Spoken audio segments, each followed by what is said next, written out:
Assalamualaikum warahmatullahi wabarakatuh.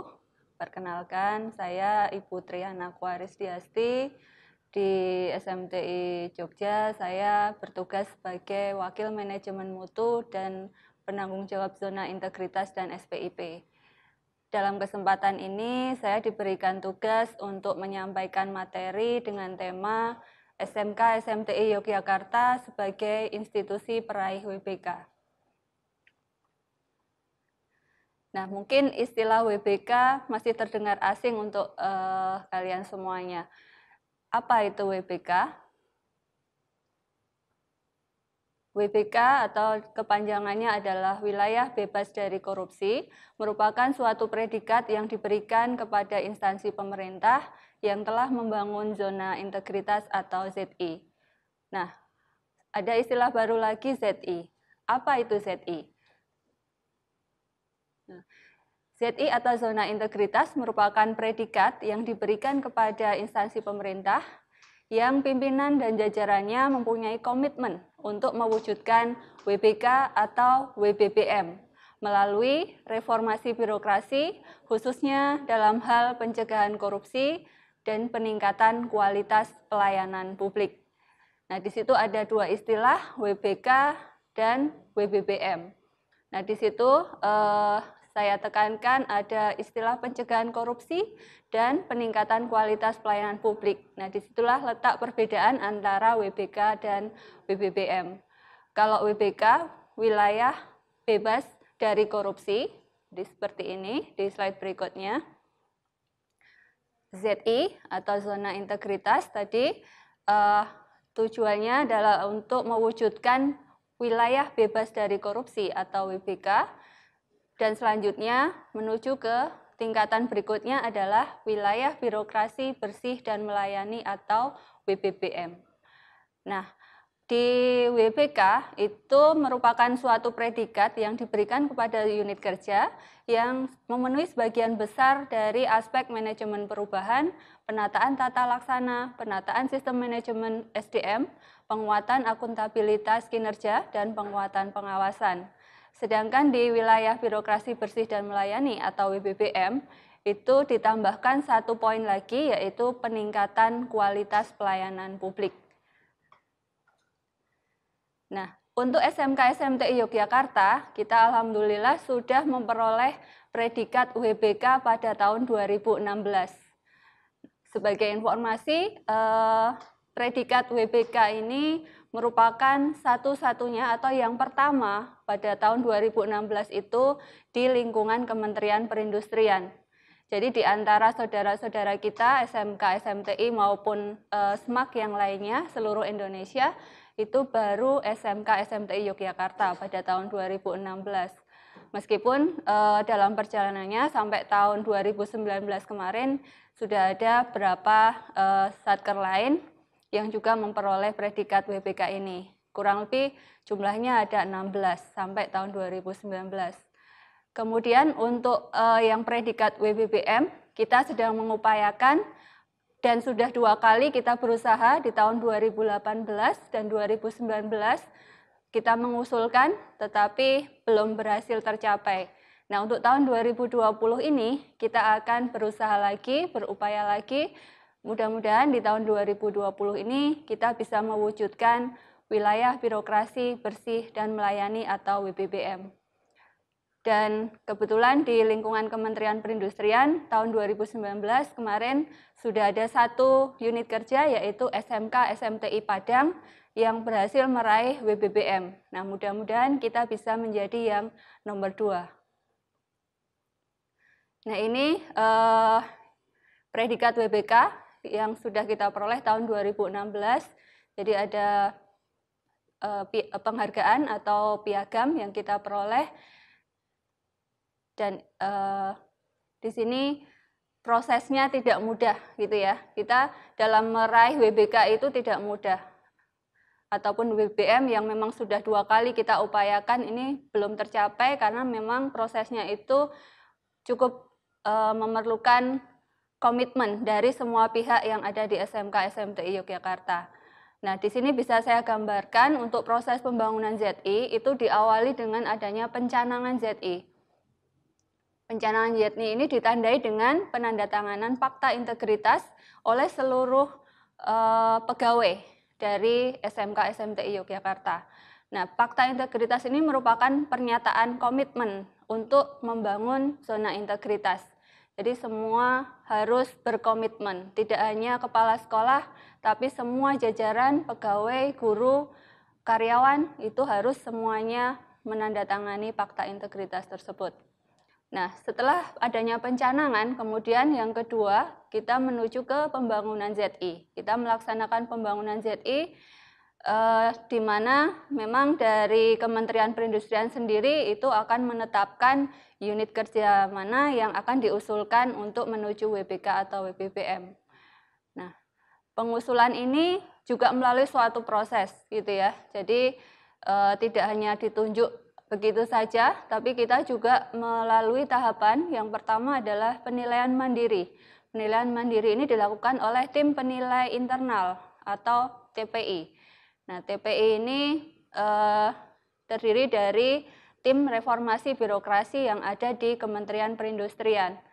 Jadi dari SMK SMTI sendiri melakukan penilaian mandiri dulu, kemudian nanti baru dikirimkan ke pusat, kemudian dinilai oleh tim penilai internal, dan setelah dinilai dari TPI akan melaporkan kepada Menteri Perindustrian untuk kemudian apabila memang memenuhi persyaratan akan diusulkan ke Kementerian Pan-RB. Gitu ya. Kemudian setelah diusulkan ke Menpan-RB, kemudian akan ada penilaian atau review oleh tim penilai nasional. Dari hasil review oleh tim penilai nasional, maka akan diusulkan kepada Menpan-RB apakah unit tersebut berhak untuk mendapatkan predikat WBK ataupun WBBM. Gitu ya. Sehingga nanti akan ada penetapan melalui suatu surat keputusan dari Menteri Pan-RB. Nah, ini gambarannya proses pembangunan di SMK SMTI yang sudah kita lakukan. Yang pertama tadi pencanangannya kita lakukan penandatanganan fakta integritas. Ini dilakukan secara bersama-sama oleh seluruh pegawai, mulai dari kepala sekolah, wakil kepala sekolah, kemudian guru, karyawan, semuanya juga melakukan, dan juga ada penandatanganan piagam komitmen yang gambarnya besar itu ya, ditandatangani bareng-bareng. Di situ ada tanda tangan seluruh pegawai SMK SMTI Yogyakarta. Dan juga ini kami sampaikan sosialisasi kepada seluruh pihak. Jadi tidak hanya pegawai saja yang mengetahui, tetapi semua dari siswa dan juga orang tua maupun stakeholder yang lain. Ya, jadi kita mulai dengan cara pemasangan spanduk di depan. Jadi kalau besok kalian sudah masuk ke sekolah, begitu masuk lewat pintu gerbang, kalian akan melihat ada spanduk besar bertuliskan Anda memasuki zona integritas SMK SMTI Yogyakarta. Nah, ini sebagai salah satu bentuk sosialisasi bagi kami, di mana ketika ada orang yang berkunjung ke SMK SMTI Yogyakarta akan mengetahui adanya zona integritas atau ZI ini. Kemudian di lobi, kalau kalian sudah masuk lobi, nanti juga akan terlihat running text. Di situ ada tulisan juga tentang pembangunan zona integritas menuju WBBM. Jadi kita melakukan beberapa upaya tersebut untuk sosialisasi secara tertulis. Kemudian selain itu, kita juga melakukan sosialisasi tentu saja kepada pegawai tadi yang dilakukan dengan adanya rapat-rapat pegawai. Di setiap kesempatan kita selalu menyampaikan bahwa pembangunan zona integritas ini memerlukan komitmen bersama dari semua pihak yang ada di SMK SMTI Yogyakarta.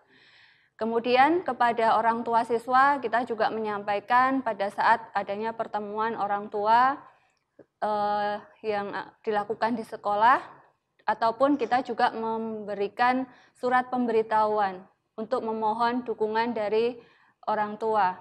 Ya, kemudian kepada siswa kita sampaikan juga mungkin pada saat upacara atau pada saat momen-momen kegiatan yang lain, termasuk salah satunya adalah pada saat pengenalan lingkungan sekolah seperti ini. Jadi siswa baru yang masuk ke SMK SMTI Yogyakarta juga harus mengetahui tentang pembangunan zona integritas ini di SMK SMTI Yogyakarta. Harapan kami ketika semua pihak itu mengetahui, maka akan memberikan dukungan ataupun partisipasi terhadap pembangunan ZI di SMTI Yogyakarta. Selain sosialisasi tentang pembangunan ZI, ini juga ada beberapa kegiatan yang pernah kita lakukan yang berkaitan dengan pembangunan ZI, yaitu tentang sosialisasi anti korupsi. Ini kita berikan kepada siswa kelas 11, dan pada waktu itu kita lakukan pelatihan pembuatan poster anti korupsi, kemudian dilanjutkan dengan lomba poster. Nah, lomba itu kita laksanakan dengan beberapa tahapan. Yang pertama dilakukan dengan penilaian melalui polling secara langsung. Jadi karya dari para siswa tersebut dipajang di halaman, di lapangan sekolah, kemudian kita minta pada waktu itu bersamaan dengan kegiatan penerimaan siswa baru yang masih secara fisik, jadi bisa datang langsung ke SMK SMTI Yogyakarta, kita minta untuk memberikan penilaian. Kemudian hasilnya kita seleksi dan masuk 10 besar, kemudian kita upload ke dari nominasi yang masuk tadi, atau finalis yang masuk tersebut dicari like yang terbanyak. Nah, kemudian baru kita loloskan, ada 3 pemenang, pemenang pertama, kedua, dan ketiga, yang hasil karyanya kemudian kita pajang di lingkungan sekolah SMK SMTI Yogyakarta. Nah, selain sosialisasi seperti yang tadi, dalam pembangunan zona integritas, ini kita memerlukan adanya implementasi budaya kerja, supaya kondisi kerja maupun suasana sekolah itu mencerminkan budaya kerja yang baik.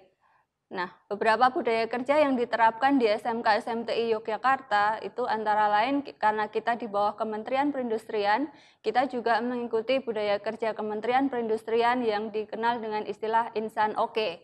Insan Oke itu merupakan singkatan dari integritas, profesional, inovatif, produktif, dan kompetitif.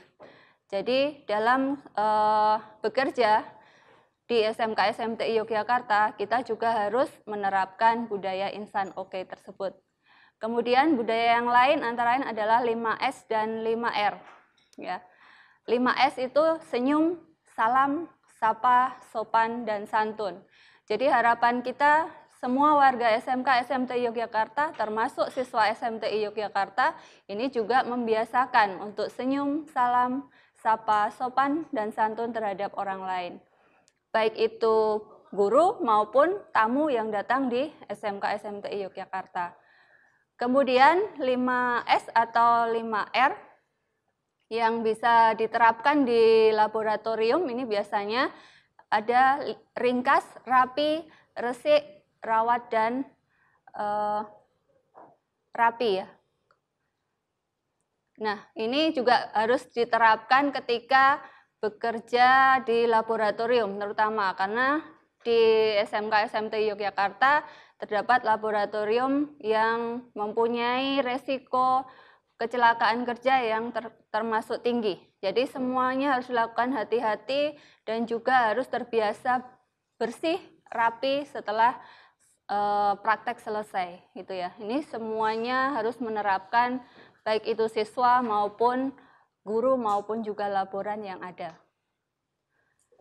Nah, kemudian ada lagi implementasi SMM ISO 9001-2015 yang sudah diterapkan di SMK SMTI Yogyakarta. Nah, apa itu SMM ISO 9001-2015? Nah, ini merupakan sistem manajemen mutu yang dirancang untuk membantu organisasi dalam memastikan bahwa organisasi dapat memenuhi kebutuhan pelanggan dan stakeholder-nya, serta dapat memenuhi persyaratan perundang-undangan, hukum, dan peraturan yang terkait dengan produk atau jasanya. Jadi di sini ditekankan kita berusaha selalu untuk memenuhi kebutuhan pelanggan dan stakeholdernya, tetapi dengan memenuhi persyaratan perundang-undangan maupun hukum yang berlaku. Nah, di SMK SMTI Yogyakarta ini kita sudah mempunyai sertifikat ISO 9001-2015 ini, dan ini sudah dilakukan audit tiap tahun yang dilakukan oleh lembaga sertifikasi TÜV Rheinland. Nah, sebenarnya dalam sistem manajemen mutu ISO 9001-2015 ini ada 7 prinsip manajemen mutu seperti ini. Yang pertama adalah customer focus atau fokus pada pelanggan. Jadi tadi kita berupaya untuk memenuhi kebutuhan pelanggan maupun stakeholder. Kemudian yang kedua adalah leadership atau kepemimpinan. Jadi komitmen dari pimpinan beserta jajarannya ini sangat diperlukan.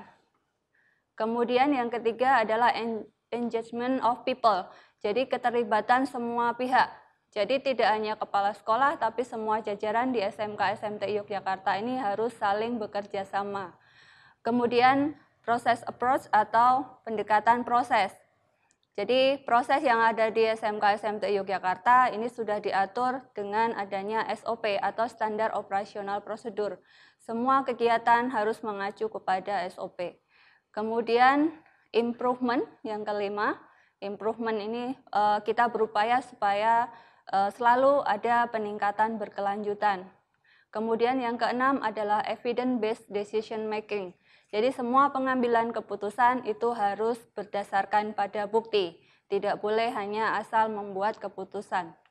Kemudian yang ketujuh adalah relationship management. Jadi kita menjamin atau memanajemen dari relationship atau kerjasama, gitu ya.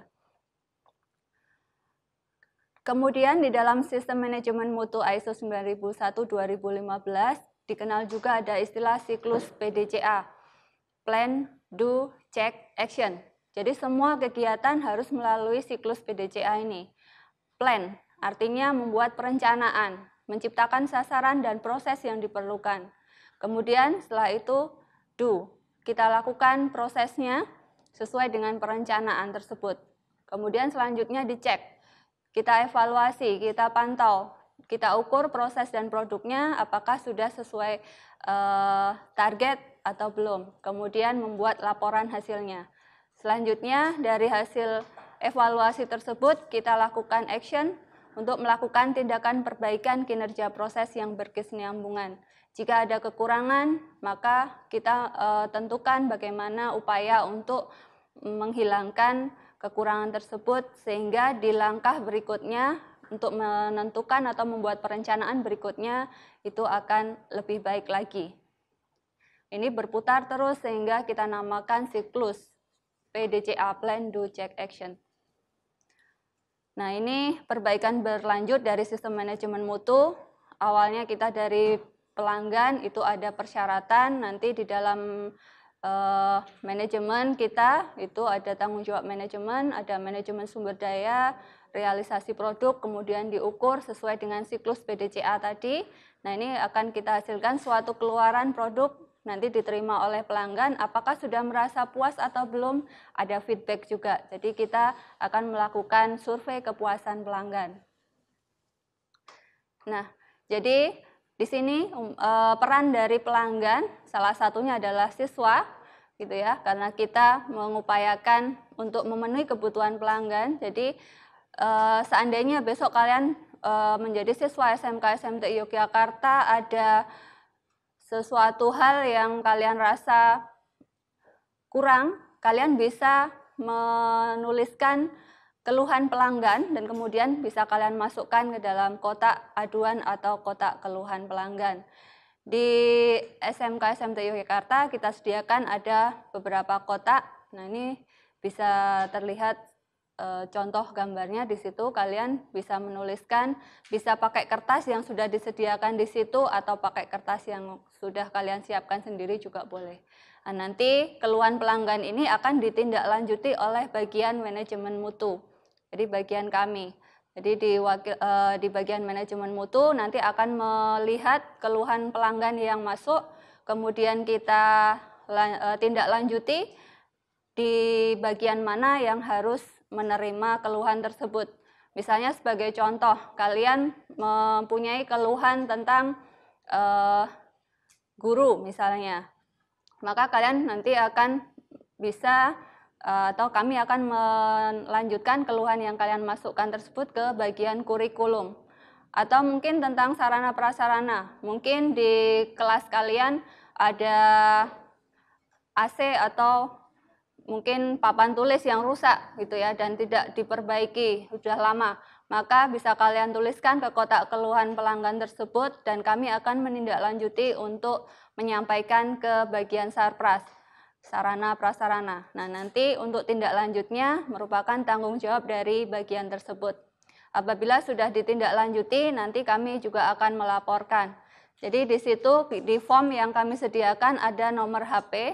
Di situ bisa kami jadikan sarana komunikasi untuk menyampaikan apakah keluhan itu sudah ditindaklanjuti atau belum. Ya, kami juga sebagai lembaga sensor tapi ya, jadi tidak semua keluhan itu bisa ditindaklanjuti. Kalau memang keluhan itu dari satu hal yang memang tidak perlu ditindaklanjuti, ya cukup berhenti di tempat kami, gitu ya. Tidak ditindaklanjuti itu misalnya memang kurang jelas, jadi kurang jelas informasinya atau mungkin tidak bisa dipertanggungjawabkan informasi tersebut, maka hal ini tidak akan kami tindaklanjuti, gitu ya. Kemudian peran pelanggan berikutnya ini juga ada yang namanya survei kepuasan pelanggan. Jadi tadi dari kebutuhan pelanggan tadi kan kita sudah berupaya mencukupi gitu ya. Kemudian kita akan mengukur apakah memang pelanggan itu sudah merasa puas atau belum dengan pelayanan kami. Ini setiap tahun kami melakukan survei kepuasan pelanggan internal. Bisa ke orang tua, bisa ke siswa, bisa ke pegawai. Nah, hasilnya ini salah satu contohnya, ada rekapnya, nanti akan kami sampaikan ke top manajemen, Ibu Kepala Sekolah, untuk dilakukan evaluasi dan tindak lanjut. Nah, survei kepuasan pelanggan ini juga dalam rangka pembangunan ZI menuju WBBM, ini juga ada yang dilakukan oleh pihak eksternal. Kalau tahun lalu dilakukan oleh pihak BPS, Badan Pusat Statistik. Nah, ini dilakukan kepada siswa sebagai responden. Nah, mereka diminta untuk mengisi atau diwawancarai untuk mengisi survei kepuasan masyarakat. Nah, di sini kami harapkan ketika kalian menjadi responden survei kepuasan masyarakat, maka apabila memang ada kekurangan bisa disampaikan ke kami. Tapi kalau memang kalian merasakan pelayanan kami sudah bagus, kami mohon kalian bisa memberikan jawaban yang terbaik buat kami. Nah, disinilah kita saat ini di tahun 2020 ini kita masih berupaya untuk pembangunan ZI menuju WBBM. Nah, kami mohon kalian juga turut berperan serta. Salah satunya tadi apabila menjadi responden kalian bisa mendukung program kami dengan memberikan jawaban yang terbaik buat kami. Ya. Baik, saya rasa cukup ini saja yang bisa kami sampaikan tentang tema SMK SMTI Yogyakarta sebagai institusi berpredikat WBK. Terima kasih. Assalamualaikum warahmatullahi wabarakatuh.